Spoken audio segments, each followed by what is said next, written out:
That sounds very wrong on so many levels, doesn't it? All righty then. So I am standing between you and a most excellent panel comprised of, as far as I can work out, every speaker still here. So I am going to entertain you for the next 60 minutes or so by talking about Azure Stack. You kind of know who I am now. I'm the nutter in the bow tie. I'm going to very briefly show a slide about where I work. You don't really care that I work for a company in the UK called Black Marble, but the reason I want to show this is because for the past 12 months we've been delivering a project on Azure Stack. So everything I'm about to talk about is not marketing slides, it's a really cool product and I've never ever seen one. It's more of a, oh my God, what it's been like and what I actually think. So, audience participation time. How many of you guys have heard of Azure Stack? Fantastic, everybody. How many of you are working in an organization that's looked at Azure Stack and went, ooh, that sounds like it might be interesting to us? Nobody. Fantastic. Funnily enough, as far as I'm concerned, that's actually pretty much the right answer. I have another couple of ranging questions. How many of you guys, because you're all IT pros and you're all battle hardened, how many of you have played with the mighty WAP, the Windows Azure Pack? A couple. You have my undying sympathy. Any of you had a crack at CPS, Cloud Platform Solution, where a nice man wheels a rack in, which is essentially WAP in a box? Yeah, how did I know it would have been you, Jeff? Yeah, okay. You get a little less sympathy for that because you'd played with WAP. You should have known what it was going to be like, right? And it's all your fault.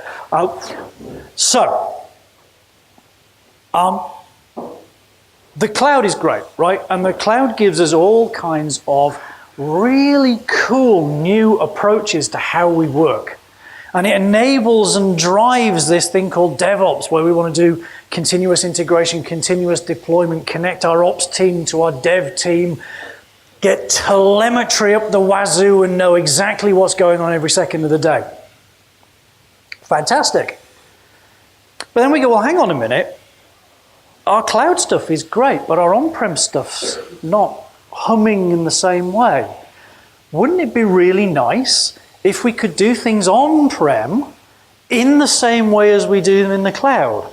And wouldn't it be nice if we didn't have to learn a new set of skills to do that, and we didn't have to give the devs different SDKs and tooling to do that? And that line of thinking is what led to the creation of WAP, Windows Azure Pack, which was intended to be consistent with the then Azure Classic services. If you've ever actually used WAP, you'd know that that was definitely not the case. Under the very thin veneer of what looked like an Azure portal, it was very much not a swan, and everything was different. And to get a WAP deployment working, you had to know and understand Virtual Machine Manager and Config Manager and clustering and all kinds of things. But the premise was still sound. Wouldn't it be really cool if I could have stuff for my data center that I managed in the same way as Azure, as an end user? Enter stage left, Azure Stack. So Stack is trying to give you a cloud consistent model for your own services. So as an end user, I can log into a portal, and it's the Azure portal. And I can deploy services that are Azure services. And I can manage them in the same way as I manage my public Azure services. It's just that now they're running on tin owned by my organization. The most important thing you have to remember about Azure Stack is it is deliberately niche. This is not a solution that all of us who have our own data centers, ranging in size from a cupboard to a very large tin shed with its own power and whatever else, should immediately rush out and purchase and deploy. It's very much aimed at some specific scenarios where we want a consistent model with the cloud, but we cannot use public cloud for some reason or the other. Now, the most obvious one that we joked about yesterday is good old Rasmus and Maersk, the largest adopter of containerization on the planet. Ha ha. They've got ships. You know, ships are not connected to the internet for a significant portion of their existence, right? But they want to run services on there. And these things are huge, huge beasts. And you want to run all kinds of automation and infrastructure on there. Wouldn't it be great if we could build that using Azure PaaS services and deploy it? But the act of building those things we could do in real Azure, where it's nice and it's easy and it's quick. That's a great use case. The other use case is we are an organization with really sensitive information that our compliance officers and our CISOs, or maybe it's more commercially sensitive data. We do not want to put it in public cloud.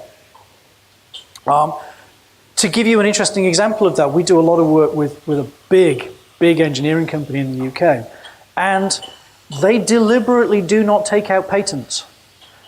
Because the act of writing up a patent means they have to document their idea, which means somebody can steal it. So they are very, very sensitive about their internal product information and industrial secrets. So they don't want to have anything leaking into the cloud that might expose what they do. Or maybe I am a bank and I'm very, very sensitive about the information about my customers. Those kind of scenarios, we might say, you know what, we want a solution that is partly in the cloud and partly on premises. And because this is a hybrid solution, I want a consistent way of building that. Azure Stack is great for those kind of scenarios. It's not, ooh, you know what, we're coming up to the end of life for our ESX cluster or our Hyper-V cluster, and I can't really be bothered redeploying that. Why don't we just move to Azure Stack? It's not that.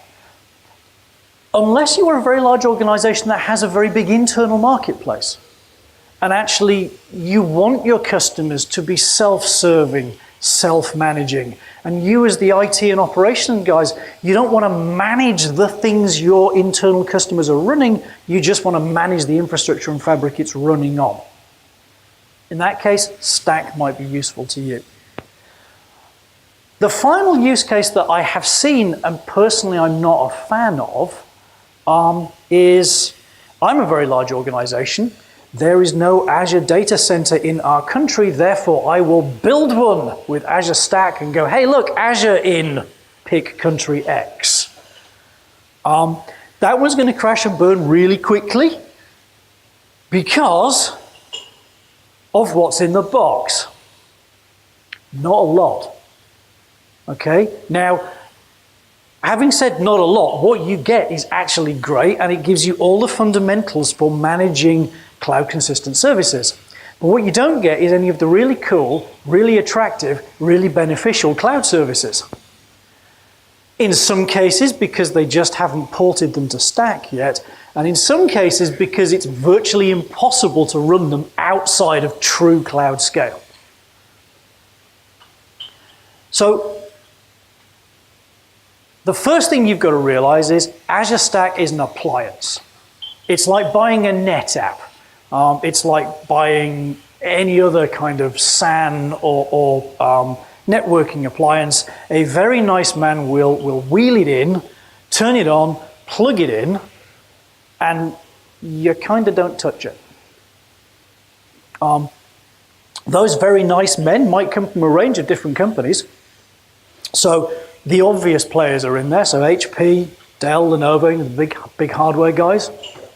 But also Cisco and Huawei. Although I'm not sure that they're going to sell that many stacks outside of China, bless them, but good for them. And it's interesting that you see Cisco and Huawei on that list because they're not what we think of as traditional tin vendors for, IT pros like us building infrastructure. But if you sort of shift your focus and say, no, it's an appliance, it's a black box, there's a lot of networking in an Azure Stack. And actually at that point, they make a lot of sense. So I purchase my stack from a hardware vendor and they literally wheel it in on a number of trolleys and wagons depending on how big a stack we get. And then when we turn it on, we get a certain subset of Azure resource providers, and we get 2 sets of Azure portals I'm going to talk about in a minute. So the out-of-the-box providers we get storage, compute, network, and Key Vault. Now that list looks very, very similar, doesn't it, to the slides that we were talking about yesterday as to what are the core fundamental resource providers in Azure. Because if I've got storage, network, and compute, well, I can pretty much, if I want to, build everything else. And that really was the thinking was when they started down the stack route. If I can provision virtual machines and virtual networks and Azure storage accounts completely consistent with Azure, then I can take a lot of the ARM templates and the marketplace images and all of those offerings that people have built up running on virtual machines, and I can deploy them into my new shiny stack completely unchanged. And for that, it is brilliant.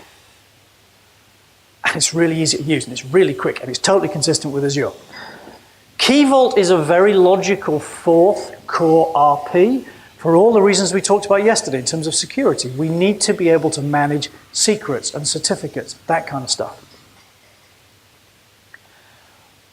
Building on top of those 4 core providers, we can then choose to deploy SQL and MySQL and app services. Now, SQL and MySQL are consistent with Azure in what they present to us as an end user, but are not consistent with Azure in how they are built. The SQL resource provider in Stack is sadly fake, just like it was in WAP. So you have to build, running on our compute and networking, a SQL server, cluster, always on availability group, whatever you want to be resilient, and that gets fronted up with the resource provider. You can, if you want, externalize that SQL server if you want to. So as a developer or an end user, I think I've got Azure SQL, but I actually don't really have. App services, however, is pretty much exactly what runs in Azure. So the app services team take the approach that they don't want to change their code unless there are things missing in Azure Stack that they have to find an alternative for from the Azure original. So for example, they use Azure SQL. Azure SQL is not in Stack in the way that they need it, so they actually provision their own SQL server, or you provision the SQL server.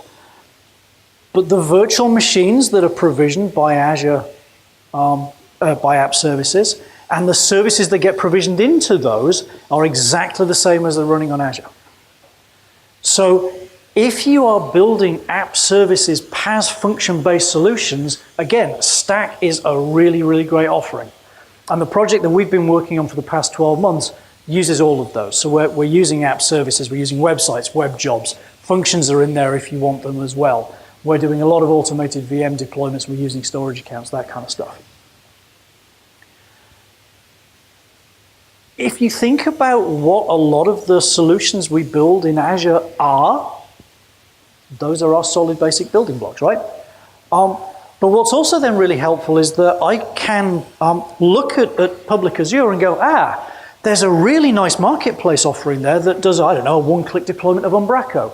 And I can download that marketplace offering into my stack and present it out to my customers. I will pay for that more than once. So pricing is the other thing you've got to be aware of with Stack, in that you pay the hardware vendor for the tin. you don't pay to license Stack per se, but you do pay in exactly the same way you pay for your Azure usage. You pay for everything you run on your stack as an end user. So as an end user, I have a subscription, and if I deploy a virtual machine, that virtual machine is racking up charges. And the default model for Stack is I deploy in what they call connected mode. So there is an Azure AD connected to the stack, which is the same Azure AD as we have for our corporate Azure subscriptions, and everything I run on my stack is billed against that Azure subscription. Now, most services are billed at less than what you would pay in Azure because you've subsidized the hardware. So you might not pay the same amount as for app services, but you are paying a per click, per run, per execution charge. There is a subtle difference if you are running what they call disconnected. So you don't have to deploy Stack connected permanently to the internet. You can deploy Stack never connected to the internet, and you can make it so it's not attached to an Azure subscription. At that point, Microsoft have no way of working out what you're running on a sort of a metered basis, so they charge you on a how many cores have each of the nodes of your stack got per year. Which is something like, and don't quote me as this is being accurate, but it's something like $400 per core per year or something stupid. Which actually, for the customer projects I've been working on, when you do the maths, actually that's pretty reasonable. Apart from the 200 and some grand it cost to get the 4-node stack in the first place. But details, right? So, Stack in production, as I said, is an interesting beast. So if you think you want to buy a stack, the hardware vendors go, ooh, certainly, sir. And wheel in the guy wearing a very sharp suit who will talk to you about what do you want to do with this thing. What do you think you're going to run on it? Now there's an interesting question, isn't there? In order to size the stack, you kind of have to know what you want to run on it, but you don't really know what your internal customers are going to run on it. Chicken, meat, egg. And stacks can come in different sizes out of the box. So you can have a 4-node, you can have an 8-node, coming soon if not already available as a 12-node. And when you deploy that, a single stack gets set up as a region. Not yet available, but on their roadmap, they would like to make it so that you can have multiple stacks as multiple connected regions and sort of centrally managed. That's not quite there yet. But the model basically comes that I can have a subscription which has a subscription in a stack which has a region local to that stack. And then if I have another stack at the moment, I have another subscription in the other stack, and I can deploy to that. Who's going to use this, though, is an important question. So you guys, the IT pros, you are possibly the users because you want to deploy your virtual machines, right? You want to deploy your infrastructure, your services that are going to run in this cloud-consistent model. You are also, however, potentially something called an operator. So I said that Stack's an appliance, it's a black box, and it is kind of up to a point. The best analogy I can give for this one, and it's probably a tortured one, is think of it a bit like a cruise ship. You don't necessarily own the cruise ship, okay? You are the crew of the cruise ship. As such, you're responsible for deciding where it's going, and you're responsible for providing certain services on that cruise ship to the passengers. So you might choose what the menu is going to be for dinner, and I come along and eat the meal. I told you it was a tortured analogy. As an operator, you can do certain things and you can't do certain things. So you can't access the underlying fabric of the stack. You can't get at the core virtual machines that are providing services. You can't get at any of the underlying hosts immediately.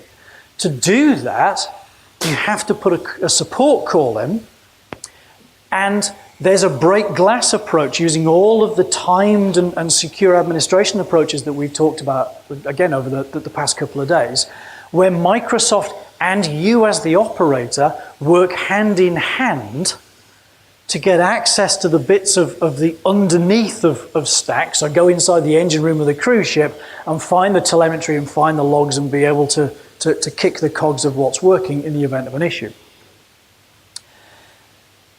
However, as an operator, you are in charge of things that you don't necessarily need to think about when you are consuming an Azure. So if you take an Azure subscription, brilliant. I've got to decide how I'm going to pay for it. Well, that's fine. That Azure subscription has all of the great and glorious services of Azure available to me, because Microsoft choose to present those to me based on what type of subscription it is. I do have quotas though. So by default on a pay-as-you-go subscription, I can only deploy 20 CPU cores, and I have to ask to turn that up. So one of your jobs as an operator is to decide what your offerings are to your internal customers. Here is Rik's special basic subscription with like 4 cores and 2 different VM types and a teeny tiny amount of storage. And if Sir would like to pay a little more, then you can have Rik's executive subscription with more available cores and more available services. You, the operator, build those. You, the operator, manage those quotas and present them out. Your customers can then log in and create a new subscription based on what they call the offers and the plans that you've presented. You can also choose what resource providers are available in those plans. So it might be you've installed the SQL resource provider, but you may not make it available to most of your customers. You just turn it off in the offer. Your other job as an operator is to keep an eye on Stack, seeing how much of its storage it's using, making sure it's ticking over okay. And your job as an operator is to pull down from the marketplace those templates and offerings that you want to then present out to your users. By and large, hopefully, that should be a relatively straightforward task, because it's not like you've got to keep, kicking the hardware and dealing with stuff. You as a user, that's great and easy because it's just like Azure. I can log in, I can select a subscription, and then I can deploy stuff. Fantastic. So I said that we've been working on Stack for 12 months or so for an active project. One of the things I want to talk about is what our experience was, because this will have an influence on what your opinion is of Stack and what you think you want to do if you're going to start looking at it for a project. And don't get me wrong, it's a really great solution for a project if you hit some of those sweet spots. But you kind of have to not believe some of the marketing, right? So there's a whole bunch of not exactly myths, because they're not exactly wrong, it's just that they're not exactly accurate or right either. So the big myth is that I don't need an Azure Stack to develop for Azure Stack. And it's kind of true. But that's a bit like saying I can learn to drive in a 1965 stick-shift Mustang and then immediately go drive whatever automated Tesla they're rolling off the production line today. The key thing with Azure Stack is that it lags behind Azure. It presents very well a cloud-consistent API. Under the hood, they've built Azure Stack on Windows Server, Windows Server software-defined networking, storage space. There's a whole load of really great technology, but they have built resource providers that present to you the same APIs as Azure. Now, you've all used Azure for a while, right? So you'll know that there are different versions of API in Azure. Azure Stack does not get as far as the latest version of any of the APIs. So one of the things that you can do, and they recommend you do if you're going to develop on Stack, is to use an Azure subscription where you lock down, using policies, the available API versions. That's brilliant. But it locks down the available ARM API versions, and ARM is the control plane.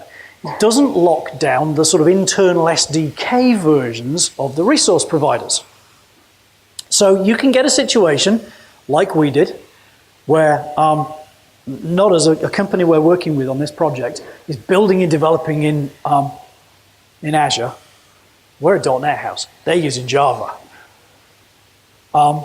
So we keep an eye on their check-ins and stuff, but we don't really know what versions of things they're using. And they shipped us something and went, yeah, tested it, brilliant, works fine. And we put it on Stack, kaboom. And we went, okay, well, that's odd, because last night's build worked fine. What have you changed? Nothing. We just updated all of the SDKs to the latest version. So they'd managed to deploy a storage SDK into their Java app, which was a version or two ahead of what was in Stack, and everything died. So whilst you can dev on Azure, and that's great, and it's enabling, you must not think that just because you've tested it on Azure and it works, that it will immediately work on Stack. You've really got to pay attention to that one. And the other thing that we've really noticed, and to be fair, you could have seen this one coming, couldn't you? Performance is quite different. Azure has billions of dollars of hardware and investment, and some of the coolest tech you've ever seen. FPGA accelerated networking that gives really scary low latencies between continents. Funnily enough, that's not going to be in the tin that the vendor gives you. Now, you're going to get some pretty expensive bits of kit. To give you some context, we've got a single node test ASDK that I'll talk about in a sec. That's an HP DL380 with 24 cores, 384 gig of RAM. It's got 12 10,000 RPM 8 terabyte disks in one end, 6 3.5 terabyte high performance SSDs in the other, and 40 gig networking. It's pretty quick. It's not as quick as Azure. And some things are very difficult for them to do in Stack. So applying some of the performance quotas and limits to certain things are quite hard. So you might find that networking performance in Stack, for example, is potentially a bit choppier than it is in Azure, because it's harder for them to guarantee the bandwidth, that kind of stuff.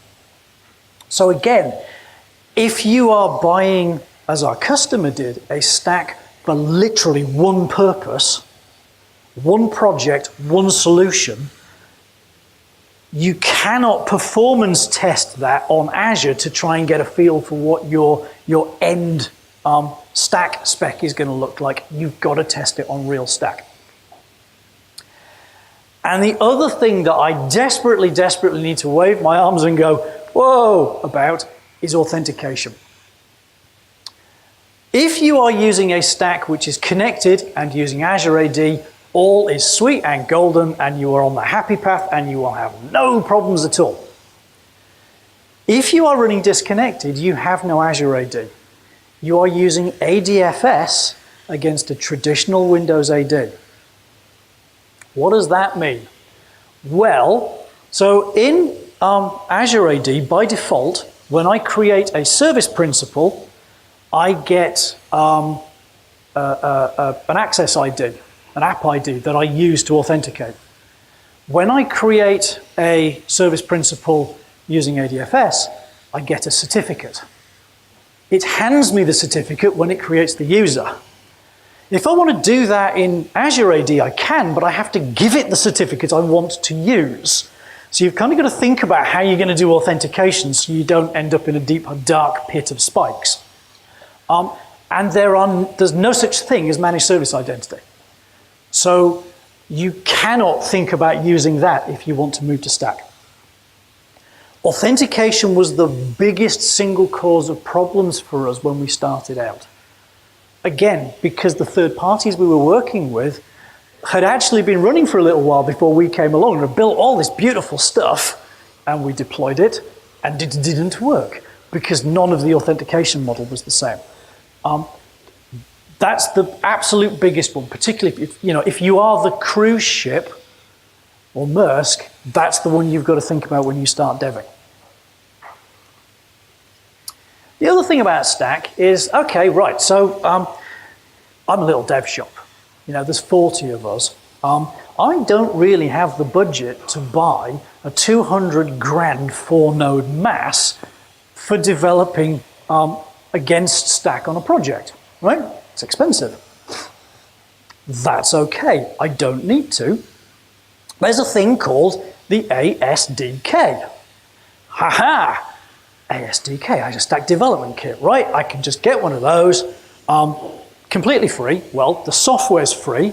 The tin's still going to be expensive. I don't want to think about how much that HP that I just talked about cost. I really don't. But the software is free. And I can deploy that myself, and I can use it for dev, right? Not quite. ASDK might stand for Azure Stack Dev Kit. Whoever named it should be taken into a deep dark room, put in there and kicked a bit until they whimper. If you cross off dev and put demo, you're fine. Why? So it's built for path of least resistance deployment, which is fantastic. It's built to let you kick the tires of Azure Stack and see what it does, which is fantastic. It's not built for actually using it. So they give you a VHD. Brilliant. Put a VHD on a server, you switch it to boot from the VHD, you run one line of PowerShell, and the Azure Stack deployment pixies build something like 12 virtual machines, virtual networks, storage spaces, clusters, everything. You literally, you leave it for like 4 hours, you come back, you go to work in Azure Stack. Absolutely brilliant. But to use it, you have to RDP into that host server and run the portal on the server. That doesn't really scale. How many RDP connections can we do to a Windows server? How many devs in our team? More than 2. So out of the box, it's completely impossible to share. I quite like it. I've got my very own ASDK. It's called George. It's lovely. Nobody else can touch it, which means it'll never break. But I can't connect it to my DevOps tools. CI/CD? Nah. Right-click deploy? I wish. And it's quite hard to manage because I've got to RDP into everything. There is another problem, which is everything is eval media. And you can't activate the servers. So you've got to rebuild it at least every 3 months. Now you think that one's a problem, but it's not really. So you might have noticed a couple of slides ago, I said that every month they issue an update. So it's a great problem, isn't it? Cloud Cadence, the Azure teams are deploying daily. New API versions are coming out fortnightly, 3-weekly, monthly. How do we deal with that on-prem? The solution they came up with is they give us a monthly update. And we take that monthly update and we feed it into our Azure Stack.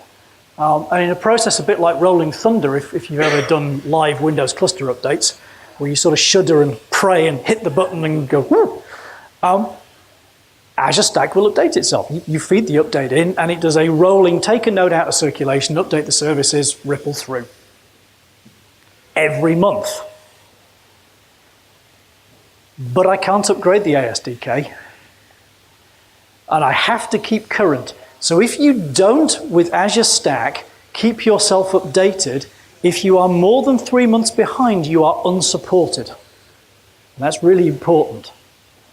So my dev environment, I have to rip down and rebuild every month. Fortunately, you can automate that. I'll talk about that in a minute. So thinking about how we're going to do dev on these things is kind of interesting. So let me talk a little bit about what we do for dev. We step into the unsupported zone. That's what we do for dev. So I basically hack the installer. And I hack it in ways that other people have also hacked, and we figured out during the beta program for Stack. And I use various scripts that some very noble people on the internet have built which saved me from trying to polish my own. So the first thing we do, that wonderful VHD they give me, I download, I mount, I turn it into a WIM, and I feed it into Config Manager. Because then I can automatically rebuild my stack with a push of a button where it just formats the disk and deploys the new image. Huzzah! I then need to log into the stack and run that magic one-line installer. However, that magic one-line installer will build me another bubble. I don't want a bubble, so I have to do two things to hack that installer. The first thing that I have to hack is I change the way networking works inside Azure Stack, which normally deploys everything on 192.168.something.something for all its different networks. So I had to assign a /16 network range on our network to Stack, and in the greatest of hacking techniques, I open Notepad, I do Control-H, type 192.168 dot in one box, and 10 dot my subnet dot in the next, and hit go, and that's networking fixed. Brilliant. The next thing I want to do is, by default, Azure Stack installs itself as an Active Directory domain called azuresstack.local, and what they call an external domain, so the one that DNS uses to get at the portal, of azuresstack.external, and a region for the stack called local. Now I've actually got two stacks, and we use direct access. So having two local to Azure Stack external is going to be tricky in the first place. Plus, direct access, as you'll know, basically publishes your own internal DNS zone. So I want to put it on blackmarble.co.uk. The config script, the installation script for Stack, has parameters to allow you to specify those. The installation script for the dev kit doesn't. But it turns out it does, they're just not exposed, and if you change the default values, everything works. So I modify the install script and change the domains, and then hit go. And 4 hours later, I have a fully working stack, which is still in a bubble, but I can then run some PowerShell that the guys on azurestack.blog created, which turns off the NAT in the VM that does network routing.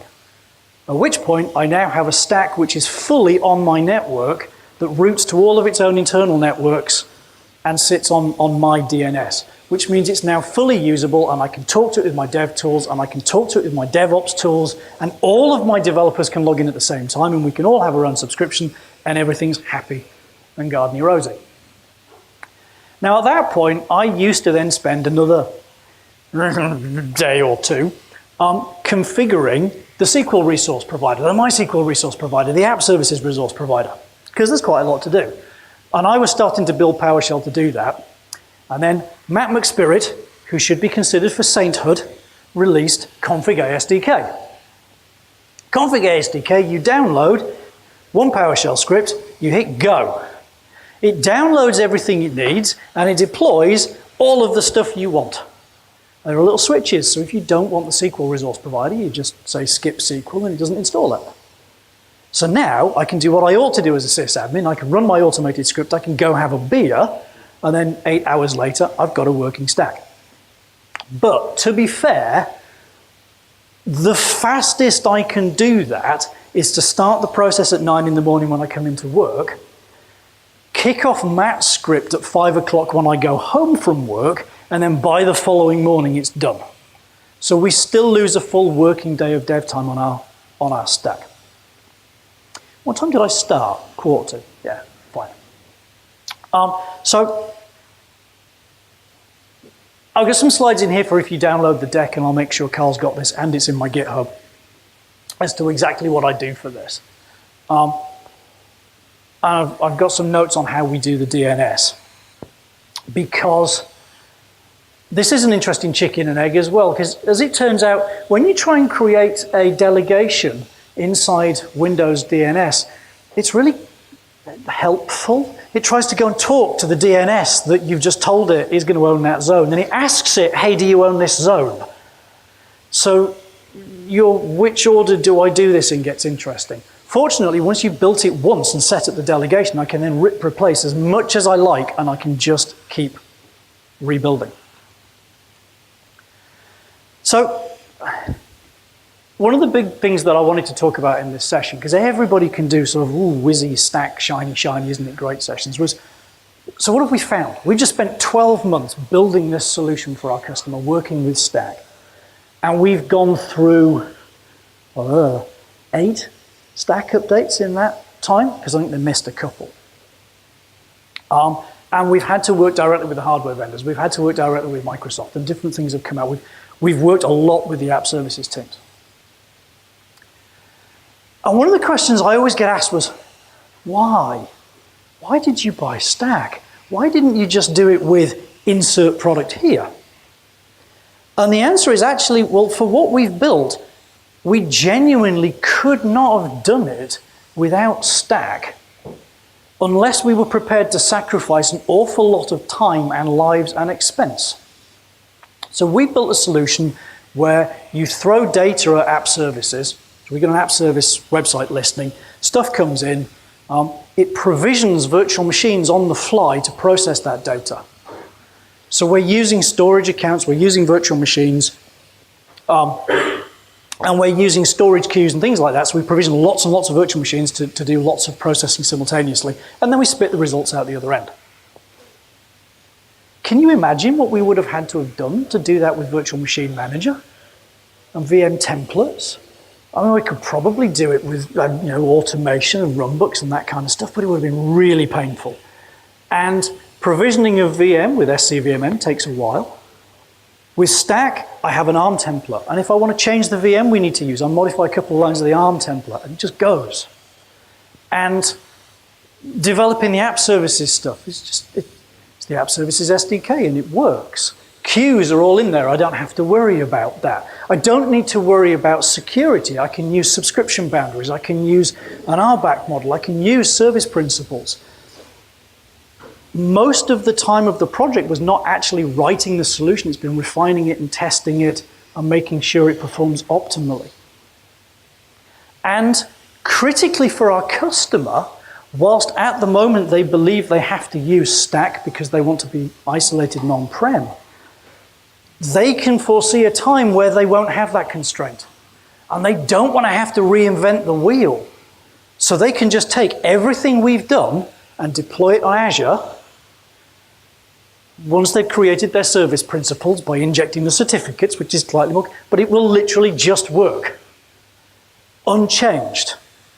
Do that with SCVMM.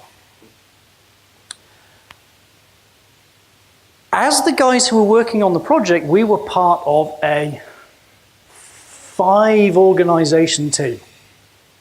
So there was the customer, there was us who've been building, if you like, the inside of Stack, the orchestration stuff. There was another vendor who've been working on what does the processing inside the VMs, and they've been building stuff in containers in Java. There was the company who is going to operate Stack on behalf of the customer, as sort of a managed service provider, and they've been installing the 4 Stack nodes we've been working on and sorting subscriptions out and all that kind of stuff. And there's the hardware vendor.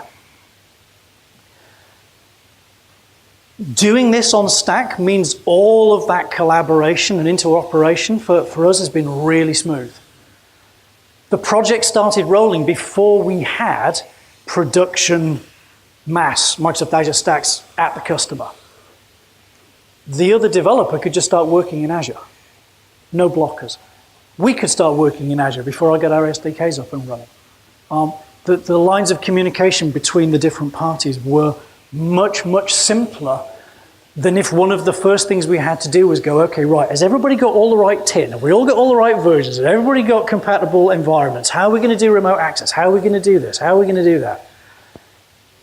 We set up VSTS in an afternoon, created a bunch of different projects for the different vendors, and we set 2 in Azure, knowing that we could then fold it into the Stack when we needed to. Caveats accepted. And for the overall project, we delivered it far, far faster than we ever could have done if we'd not used Stack. However, there are issues with Stack, as there are with all young products. It's only been in GA for, what, 12 months? The principal one that we're finding is monthly updates add new features, fix issues, and then you roll the dice as to whether you're going to get a new issue, which might be interesting.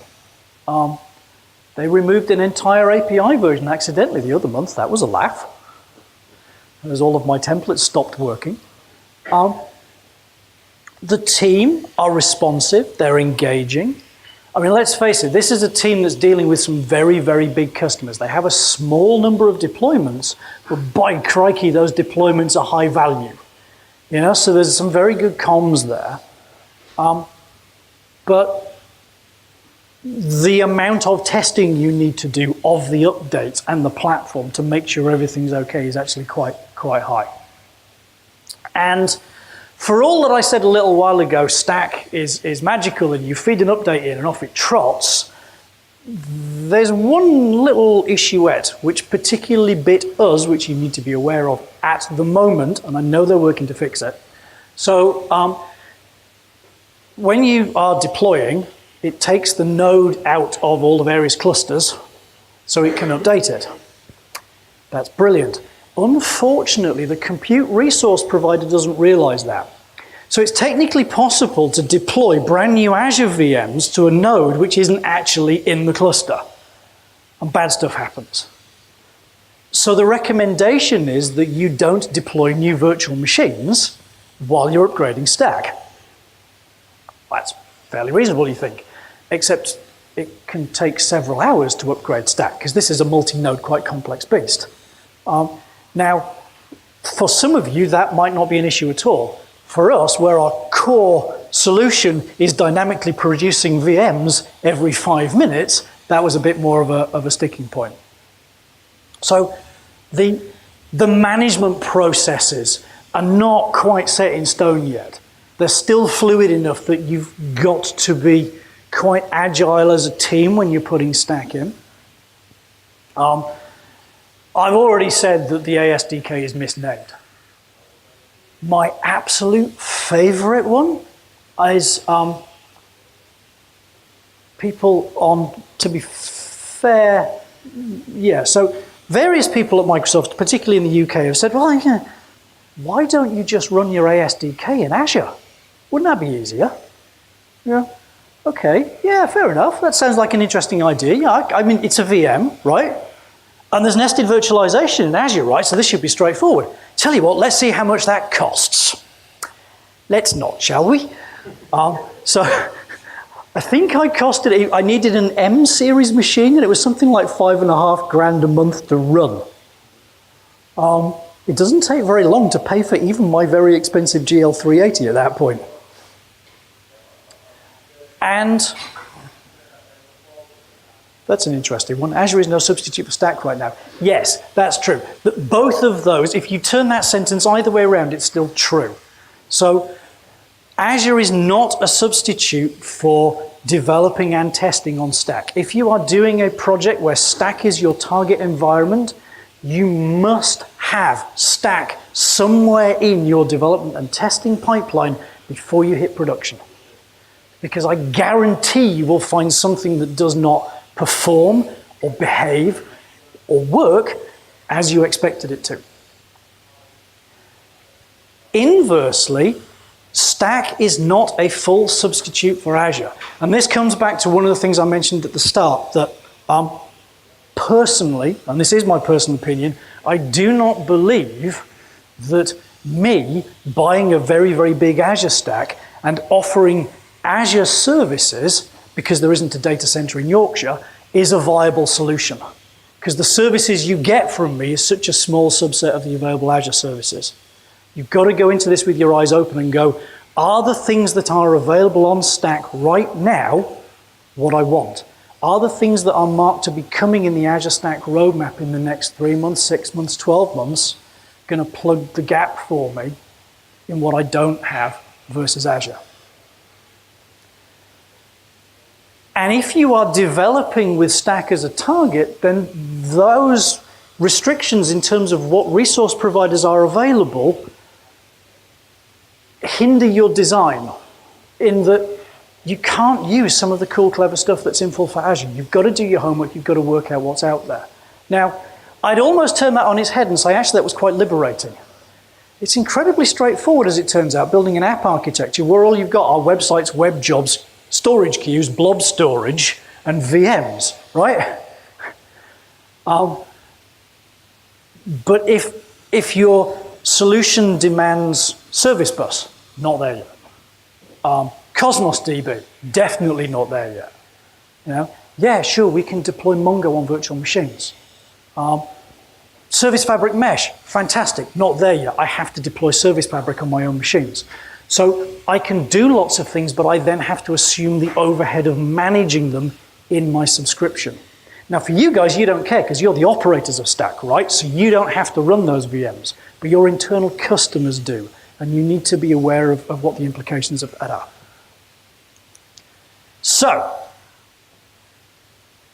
Rik's straightforward, quick and easy answers to, is Stack for you? It depends.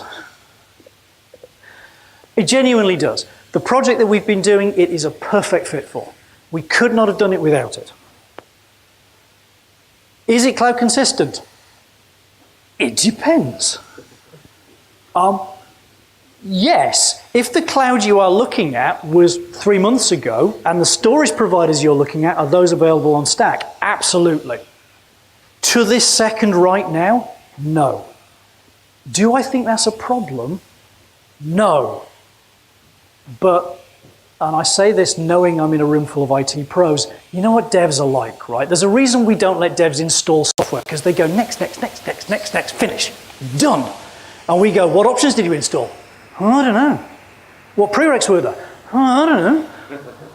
How do you expect me to make this work in production if you don't know the answers to these questions? I don't know. So go into it with open eyes and do your homework.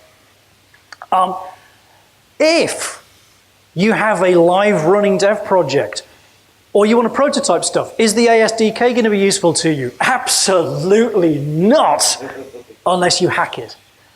Is the ASDK a great way of looking at the tech, seeing what it does, seeing how it works? Absolutely. Because it's really quick and easy to deploy. Technically, if you're prepared to hunt around for the right blogs, you don't need a rock-hard machine to run it on. So during the beta program, I was watching guys modify the install scripts and running it on 8-core 32 gig machines. If you want to do something useful with it, start counting at 196 gig of RAM and about 18, 20 cores. But you'd be surprised what just coming out of service kit you might have lying around that's absolutely fine to put this thing on and kick the tires and see how it works. And because you can see under the hood with the ASDK, you can remote into all the VMs. You can get a really good idea of how it works. And actually, as an IT pro who likes taking things apart, that's been really good fun. Do I think that this cloud consistent model is the way of the future? Oh, yes. Yes, I mean, just think about it. So quick show of hands, because a few people were laughing. How many of you really enjoy managing SCVMM? Yeah, that's what I thought. Hyper-V clusters, storage clusters, any of that? Okay, now I'm disappointed. Doing the cabling and, wandering around in the ceiling or the floor space? Yeah, exactly, right? So if a nice man can just wheel something into our data center and turn it on, and we solve the issue of I can't let my data outside our building, or I want to do that same consistent dev model wherever I am, wherever my resources need to run, whether they're connected to the internet or not. That's great, right? That's a great goal. So I'm firmly of the belief that Stack is the future. It is going to get better, it's going to be continually supported, and it's going to grow and become more important.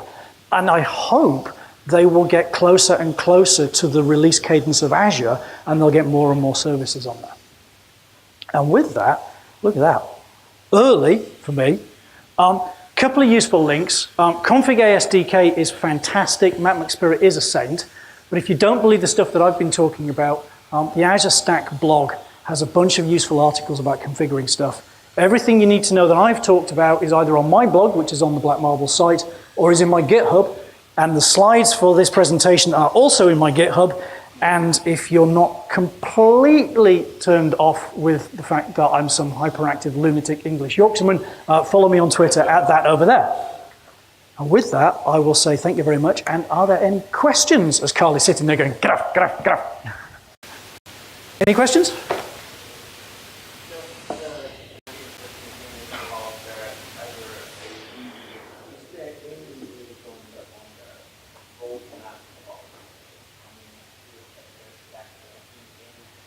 As in, will Azure Stack ever host Azure AD? So there are some services that my personal opinion is you will never see on Stack. Now, all right, the product teams will probably never say never, but Azure AD is one of those that I would not expect them to bring down onto Stack. It's a core fundamental ring zero service in Azure, and as such, to an extent, how would you do that? Because if you pull it down onto my stack, who's in charge now? Ring zero Azure service or me? If I cut the cord to the internet, how do I deal with syncing up, all that kind of stuff? So I don't really think Azure AD is going to come down. I could be proven wrong, but I think I'd be surprised.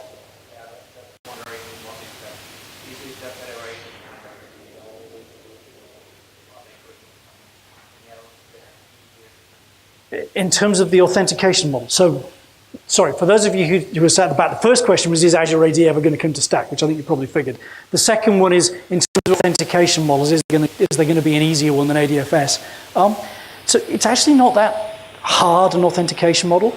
So you install Stack, it has its own internal AD.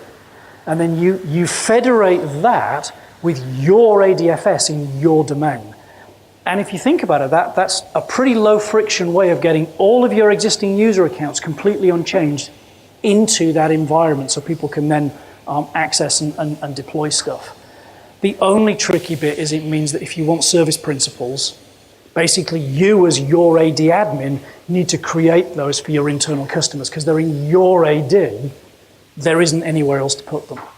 But that's the only bit of friction I've spotted in that one. Any more? Jeff, you had your hand up a second ago. My question is about protocol or anything remote that will probably be Azure Stack. For example, Timber. Yeah, too big. Yeah. Yeah. But if you flip that on its head, there are certain use cases that they're pushing for. So one of the use cases they talk about is you're a factory. And you've got all these machines pushing telemetry in, but you've got a really crappy internet connection. You don't have the bandwidth or the latency to push that data in. So services that are in Azure, if they can pull those down into Stack to do the data ingestion and some of the processing, that's worthwhile. And to be fair, even if that takes a lot of VMs, it's probably worth the investment from you as the customer. So event hubs, I know they are currently working on. Some of the IoT stuff I expect will flow down there. So again, it's depending on what industry you are in is whether this is a great solution or not. Any more for any more? Oh, yes, sir. What about the price question? Do you believe that the price goes down? Ooh, pricing. So, all right, so there's a multi-part answer to that. So, let's face it, the price of everything goes down over time. So the price of the tin either is going to go down or the performance you're going to get for your money is going to make your eyes water. Do I think the per-click cost of services is going to go down? Well, yes, because so if the cost of the cloud services, the public cloud hosted services come down, then I would expect the cost of my Azure Stack hosted services to come down. But don't expect some honking great discount to suddenly appear.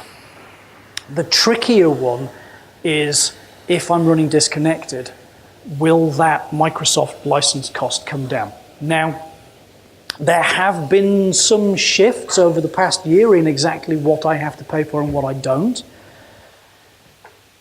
But my attitude to the fundamental of that is actually if you look at what you're getting for what they charge you as a per core price versus what you'd pay if you had to build that yourself, the thing's a bargain.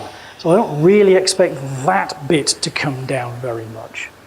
And yeah, the customers I've worked with, It's like, well, we're disconnected. We've got this many calls. It's how much? Oh my God! And you go, well, let's work this out. We'll work it out for VMware. We'll work it out for Hyper-V. How much are we going to have to pay for the server licenses? How much are we going to have to pay per core? Well, we need SQL Server. Let's roll that in. Now we need System Center and. And actually, you can end up with the same or more really quickly, and you haven't got the flexibility. So I don't think it's. I genuinely don't think it's overpriced for what it is. I think the problem is that the way it was initially presented and the way a lot of us have perceived it is that it has a much more broader audience than Microsoft themselves believe right now that audience is. Any more for any more? All right, well, in which case I will say thank you very much and hand back over to Carl.